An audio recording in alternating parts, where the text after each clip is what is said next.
ingatlah ketika kamu memohon pertolongan kepada Tuhanmu, atau kalian memohon pertolongan kepada Tuhan, minta kemenangan, lalu diperkenankan untuk kalian, atau di sini bisa dikatakan dikenankan untuk Muhammad SAW, sesungguhnya aku akan mendatangkan bala bantuan kepada kamu semua dengan 1000 malaikat yang datang berturut-turut. Ayat 10-nya, dan Allah tidak menjadikan bala bantuan itu melainkan sebagai kabar gembira dan agar hatimu menjadi tentram karenanya, dan kemenangan itu hanya dari sisi Allah, sesungguhnya Allah maha perkasa lagi maha bijaksana. Ayat 11, ingatlah ketika Allah menjadikan kalian semua mengantuk sebagai suatu penentraman darinya. Jadi hujan gerimis turun, ngantuk. Jadi hatinya jadi tentram, hilang rasa takutnya. Dan Allah menurunkan kepada kalian hujan dari langit untuk mensucikan kalian dengan hujan itu, dan menghilangkan dari kalian gangguan-gangguan syaitan, dan untuk menguatkan hati kalian dan memperteguhkan dengannya, dengan hujan, telapak kaki kalian. Jadi tanahnya jadi basah tadi, kakinya bisa lebih mudah untuk menyerang musuh nantinya. Kemudian ayat 12, ya ingatlah ketika Tuhanmu mewahyukan kepada para malaikat, sesungguhnya aku bersama kalian, maka teguhkanlah pendirian orang-orang yang beriman. Kelak aku akan jatuhkan rasa ketakutan di dalam hati orang-orang kafir, maka penggallah kepala-kepala mereka dan potonglah tiap-tiap ujung jari tangan mereka.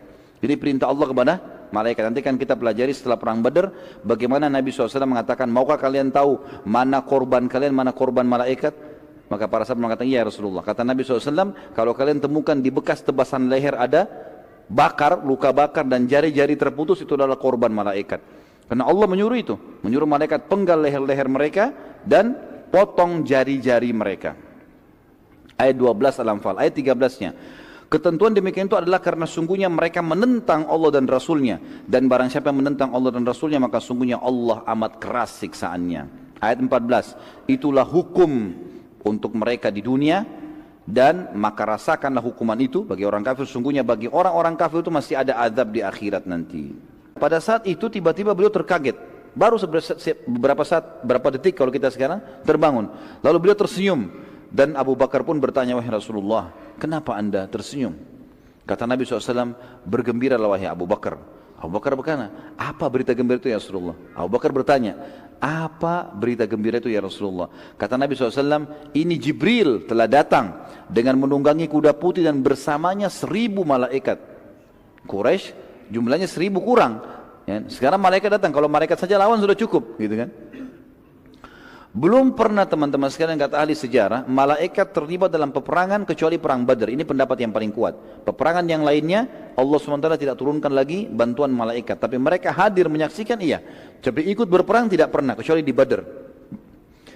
Nabi SAW lalu keluar dari kemahnya, kemudian beliau menggenggam tanah dan melempar tanah tersebut ke arah Quraisy sambil beliau bersabda, sungguh terhina wajah-wajah kalian.